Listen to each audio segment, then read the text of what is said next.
نحمده ونصلي على رسوله الكريم أما بعد. قال الله تبارك وتعالى في الكلام المجيد والفرقان الحميد: والذين جاهدوا فينا لنهدينهم سبلنا وإن الله لمع المحسنين. صدق اللہ العظیم. محکوم کا دل مردہ، افسردہ نومیدہ، آزاد کا دل زندہ و پرسوز و تربناک. حضرات، آج میں آپ حضرات کے سامنے علماء دیوبند کی تاریخ اور اس ہندوستان کو غلامانہ زندگی سے نکال کر آزادی کی زندگی عطا کرنے میں ہمارے اکابر و اسلاف نے کیا کردار اور کیا رول ادا کیا، اس کو بیان کرنے کی کوشش کروں گا. میرے دوستو، بر صغیر و پاک و ہند میں جتنا کام علماء اکرام نے کیا، اتنا کام نہ کسی نے پہلے کیا اور نہ کوئی بعد میں کر سکا. اس میں شک و شبہ نہیں ہے کہ ہندوستان میں جب سے انگریز آیا تو دو طبقے ہندوستان میں برسر پیکار رہے.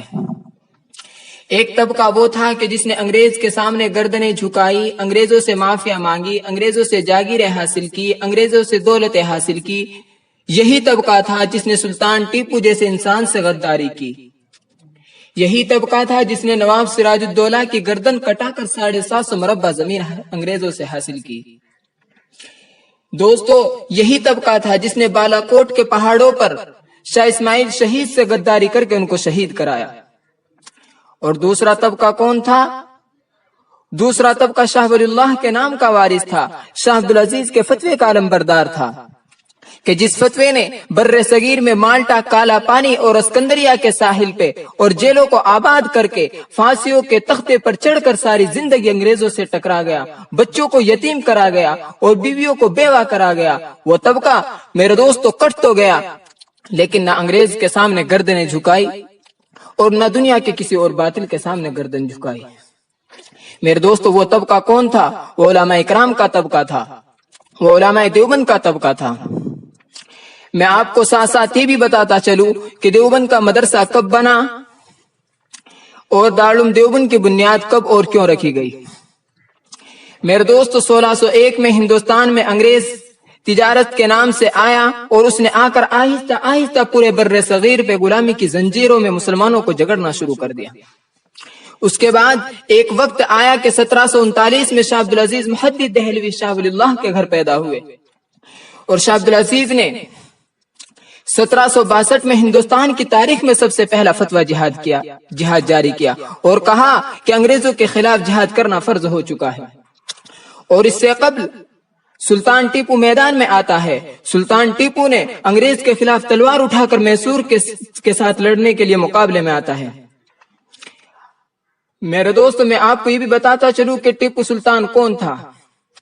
ٹیپو سلطان اپنے دور کا اتنا بڑا ولی تھا، اپنے دور کا بہت بڑا ولی تھا، لیکن افسوس صد افسوس کہ آج ان لعنتی قسم کے مؤرخوں کو دیکھو کہ جنہوں نے سلطان ٹیپو کی تصویر غلط طور پر کتابوں میں چھاپی ہے. سلطان ٹیپو نے ساری زندگی داڑھی کو اس طرح نہیں پھروایا، لیکن آپ نے سلطان ٹیپو کا فوٹو کتابوں میں دیکھا اور اس کی داڑھی نہیں ہے. یہ سلطان ٹیپو کی تصویر نہیں ہے. سلطان ٹیپو نے ساری زندگی داڑھی نہیں منڈوائی. سلطان ٹیپو تہجد گزار تھا. سلطان ٹیپو اپنے دور کا قطب تھا. سلطان ٹیپو اپنے دور کا ولی تھا. مولانا حسین احمد مدنی اپنے مکتوبات میں لکھتے ہیں کہ جس دور میں سلطان ٹیپو انگریز کے مقابلے میں آیا، اس دور میں سلطان ٹیپو سے بڑا ولی ہندوستان میں نہیں تھا.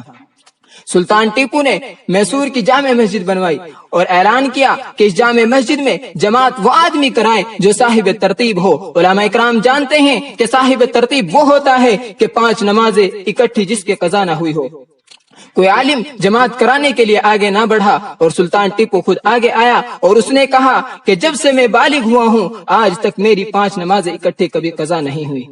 اتنا بڑا ولی تھا، لیکن اس قوم کو دیکھو کہ انہوں نے اپنے کتوں کے نام پہ ٹیپو کا نام دیا. انہوں نے اس کی داڑھی کو علیحدہ کر دیا تاکہ لوگ سلطان ٹیپو کی داڑھی کو دیکھ کر یہ نہ کہے کہ علماء اور مولویوں نے ہی انگریزوں کا مقابلہ کیا.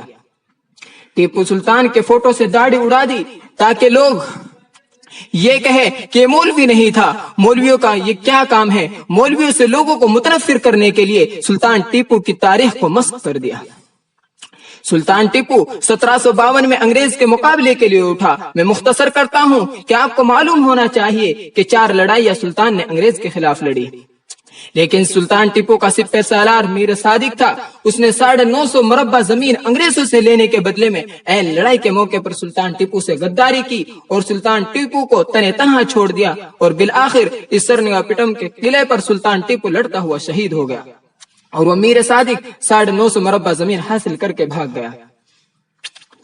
اس کے بعد 1856 میں ہندوستان کے تمام علماء اکرام کا اجلاس دلی میں ہوا.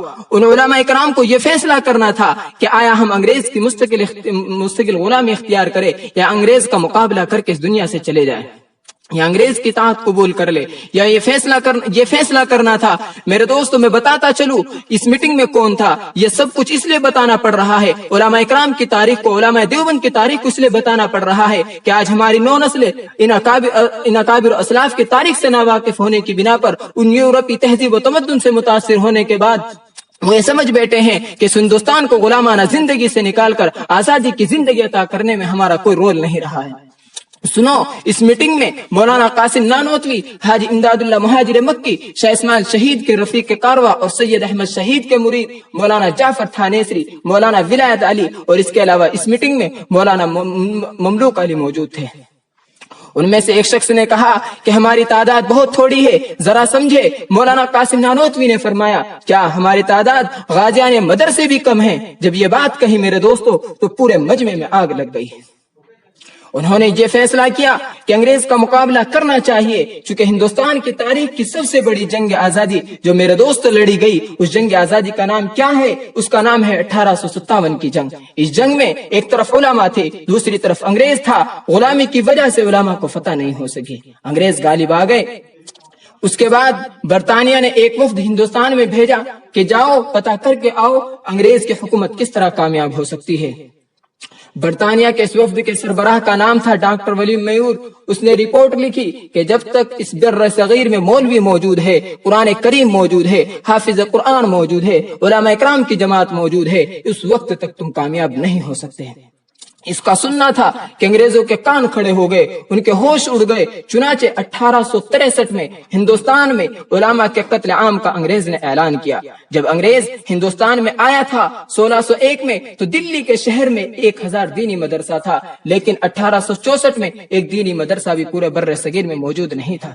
انہوں نے مسجد شہید کرا دی، مدرسے کو تباہ کر دیا، علماء اکرام کا قتل عام کیا. مسٹر ٹامسن اپنے انگریزی کی ایک کتاب میں لکھتا ہے کہ 1857 سے لے کر 1864 تک یہ ہندوستان کی تاریخ کے سب سے بڑے المناک سال ہیں.